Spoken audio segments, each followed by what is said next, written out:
last time you were in Nigeria, and I wanted to know why were you there, and the election is this Saturday. Correct. So this interview came at the right time. Yeah. So what do you have to say? So I was there as part of a delegation from two groups, the IRI, International Republican Institute, and the NDI, the National Democratic Institute. It was a joint delegation of election observers. And it was meant to be a pre-election observation mission.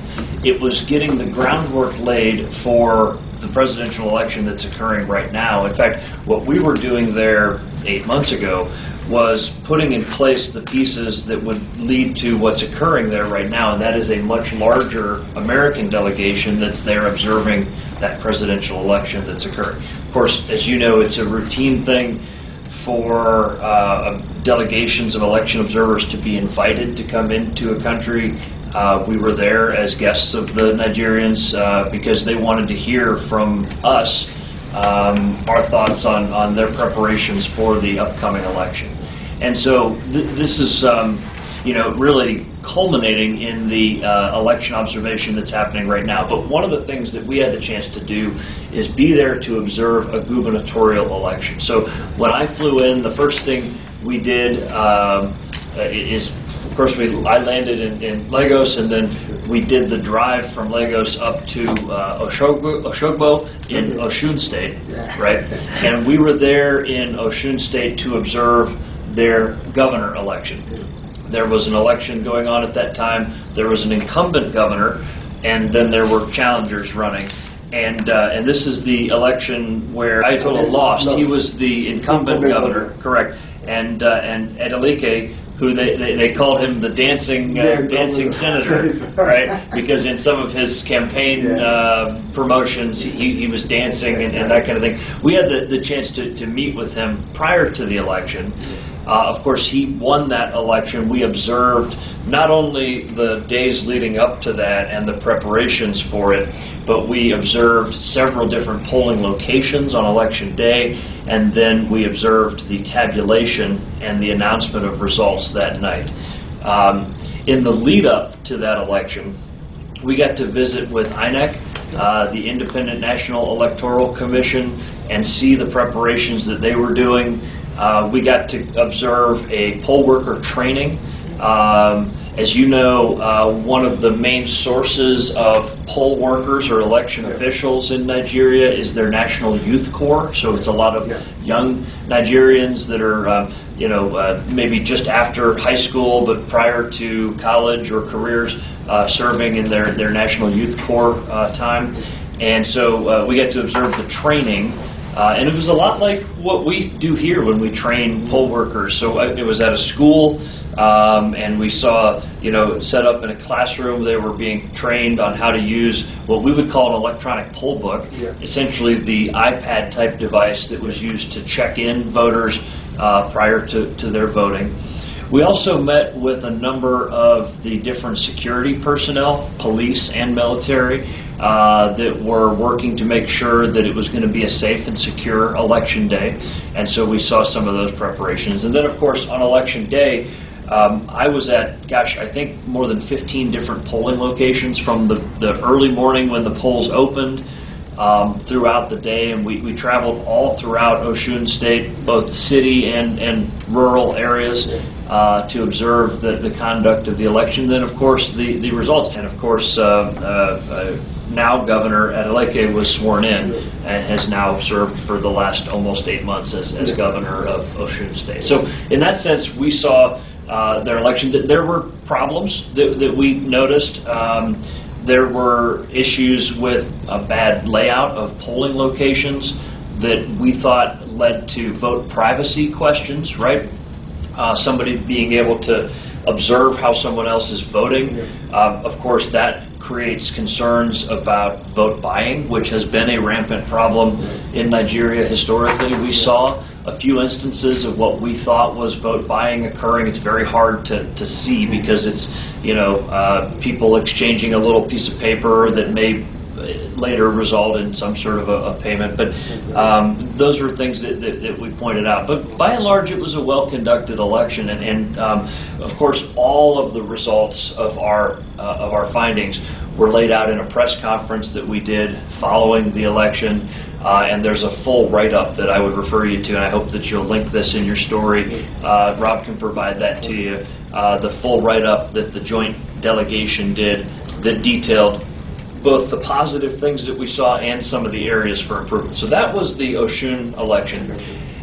After that, after getting to see a Nigerian election occurring, we then traveled to the capital. We went to Abuja, and during our time in Abuja, we met with national level election leaders. We met with the chairman of INEC, and the chairman of INEC is Professor Mahmoud Yakubu, and we met with the chairman and his staff at the INEC headquarters, and we talked about their preparations, and there were a number of things at that time that were concerns about everybody being able to get their card, their voter card. There were concerns about how some of the IDP populations were going to be able to vote, especially in the northern part of the country. Those internally displaced persons or refugees within the country, that was a major concern. There were concerns about peoples with disabilities and how they were going to be afforded the opportunity to vote. We talked through many of those things, and then of course some of the security concerns that have been issues in Nigerian elections all throughout. Well, also in Abuja, we met with national security personnel, police and military, to talk about the preparations that they had underway for the election that now occurs this week. And then finally, we got to meet with a number of the presidential candidates. In fact, we met with three of them. We met with Bola Tinubu from the APC. We met with Abubakar from the PDP, and Kwankwaso from the NNPP. And we met with each of them and talked through what their platforms were.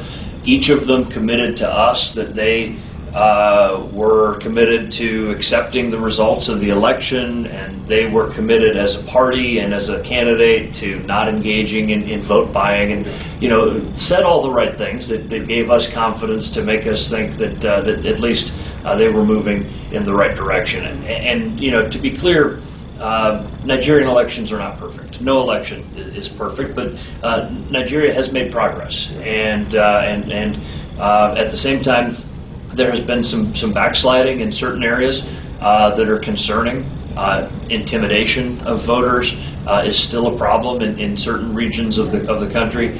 And so those were the concerns that we had, and I'll be watching very closely as Nigeria conducts its election. Of course, the largest democracy in Africa, one of the largest democracies in the world, and my hope is that they have, first of all, a peaceful election, but second, that the voice of the Nigerian people can be heard loud and clear, and that whatever that voice is, whatever the Nigerian people choose, that will be respected, and that the new president can take office promptly. Thanks very much. And what you just said now, that you expect is peaceful election, and the voice of Nigerians should be heard. And is there any other thing you want to advise because most times the contestants are the people that matter. Is there anything you want to tell them when the results are out, how they should take it, or how they should respond? Yeah, sure. First of all, democracy is something almost like a faith. Yeah. You believe in it, right? You believe that the people have the right to choose who their leaders are. Of course, if there are problems with the way the election is conducted, if there are concerns, it's okay to raise those concerns. It's okay to talk about that and how those problems should be addressed. But when a result is announced and when when that result is clear, then the winner should accept that, and so should the losers, right? We have a saying here as Ohio's chief elections officer. I always tell my team that we run our elections so well that even the loser knows they lost.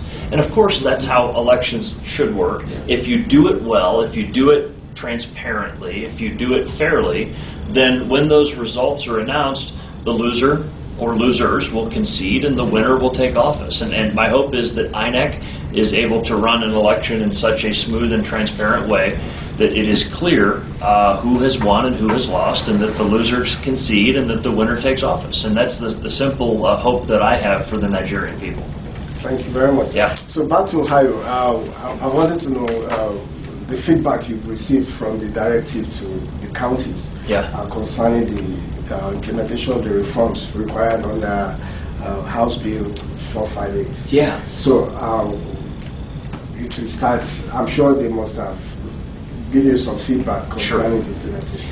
Well, not only feedback since issuing the directive, but prior to it, right? Because we work with our regional election officials. Again, no different than Nigeria. Yeah. We saw the regional INEC offices work very closely with the national office. Same thing here, and it's very similar. We have our regional election offices, which we call our county boards of elections, of course, and the county boards of elections are the ones that really implement the election. They're the ones that do the work. And so what my job is, and was in this case, was to take what the legislature gave us when they passed a new law, and then to make sure that it could be implemented faithfully at the local level. Part of that was a concern of timing, right? Because a bill takes effect in Ohio 90 days after the governor signs it, and so that would have created this problem where the bill would have taken effect just a few days after early voting began. And so I was left with a difficult but necessary sort of judgment call, and I told the boards of elections that the legislature has clearly spoken, and that we're going to implement that a few days early so that the entire election runs under the same set of rules. You can't have an election the same election that runs under two different sets of rules. But this is why we have executive offices that faithfully execute and carry out the law. And so I think that what we've done is laid out a very clear scenario for the boards of elections to follow. And then now one of the most important things that we can do, the boards of elections and the Secretary of State's office, is to make sure that Ohioans are educated about the process going forward, and to make sure that we cut through some of the noise that's out there, because I want Ohioans to know that it's easy to vote and it's hard to cheat in Ohio. I want them to know that if they don't have a state ID or driver's license, they have the ability to get one for free. And that beginning here in a few weeks, they'll be able to go to their driver's license office, the BMV office, and get a free ID if they don't already have one. And then, of course, the same opportunities for voting from home as an absentee voter exist. And so if you prefer to be a voter who votes from home, then you can go to voteohio.gov. You can print off the form to request your absentee ballot, and now would be a great time to do that because Election Day is right around the corner this coming March. Let me take this again, just to know that it's real. Yeah. That they will get the ID for free. That's correct. Yeah. And so for the spring election, it'll operate under the rules that are in place for Ohio. And I said March, I meant May. But for the election coming up, they will have the opportunity to get an ID for free if they don't already have one. Now, the good news is this: 98% of Ohioans, when they come to vote, present a photo ID or driver's license. That's the number that we've gotten repeatedly from our county boards of elections, and that's the same in our urban areas and our rural areas. It has been consistent throughout the state for many years that 98% of voters bring a state ID or driver's license. For that 2% that may not have one or have chosen not to present one when they come to vote, there is an opportunity to get one for free, and they should do so as soon as possible. In fact, that's the next question I wanted to ask, but it's already answered, because I wanted to say, it's already in place when you go to vote. They ask you for your ID. Correct. And you show your ID. And you even said it that at least 98%, always show ID. So my next question would be... By the way, and that's the same in Nigeria. You've got to show your voter card when you go to vote. Exactly, so, yeah. Exactly. So I'll just come down to the New American communities. Yes. And so you talked about education. So what are you doing to ensure that this community is aware of this new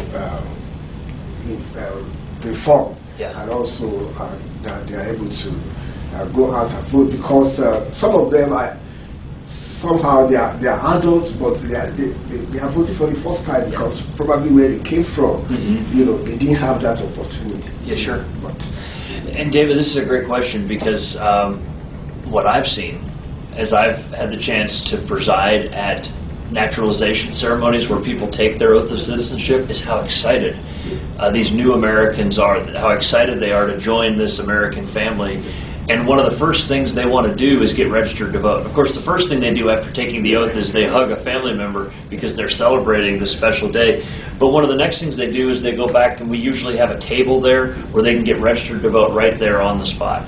And so new Americans, people that have had to earn their citizenship instead of being born with it like I was, are excited to be engaged in the process. And I find that usually those new Americans are more educated on the process. They're more aware of the steps that they need to take to be a voter because they've had to learn that through their citizenship process. I mean, let's be honest, I think there are a lot of natural-born citizens in this country that probably couldn't pass the citizenship test that you have to take in order to earn your citizenship. And so for these new citizens, they're very serious about their right to vote, and they're very serious about their obligations. And so one of the things I want to make sure they know is that now's the time to get that ID or driver's license if they don't already have one. Most people do, because most people drive and need an ID for all aspects of modern life. But if you don't have one, then now's the time to go get one. But also, you asked what we're doing. This is a great example, talking to members of the media like yourself to get the word out there, but also engaging in a robust information campaign on social media and through traditional media, things like let's say like public service announcements and those kind of things. And our communications department is working on that as we speak to make sure that that's out there, including things like posters and information at polling locations and at BMVs to make sure that people know the rules as far as how you prove your identity when you go to vote in Ohio. Thank you very much. And I would just ask if you have any other question, any other information you would like to pass that we didn't talk about.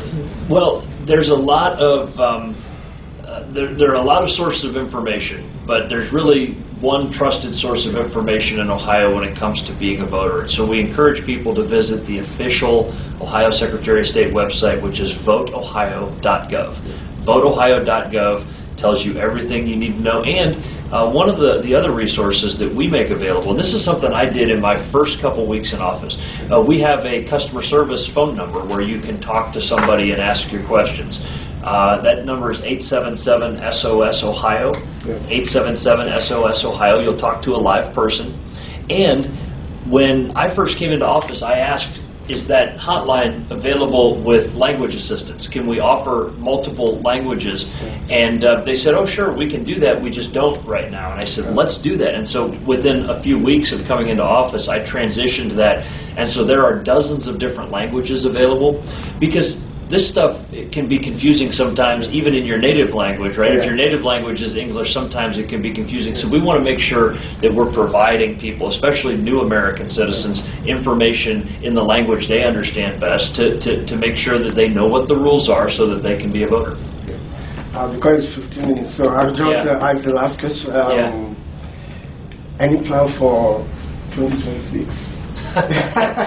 Well, so my term in this office goes through 2026, and I don't know what the future might hold. I love the work that I do, and I mean that sincerely. The work of this office is really two main missions. The two missions that we have here are helping people vote, which we've been talking about, and helping people start businesses, which is also something that's really crucial to all Ohioans, but especially to the new American community, because that immigrant entrepreneurial spirit is legendary, right? I mean, That's what my family did 100 years ago when immigrating from Italy, is they came here and started a business. And for many new Ohio citizens, they're repeating that same story of coming to this country, coming to this state, and then starting a new business. And so starting new businesses is something else that the Secretary of State's office does. By the way, if anybody is interested in doing that, we charge the lowest fee of any state in the Midwest to start a business, just $99.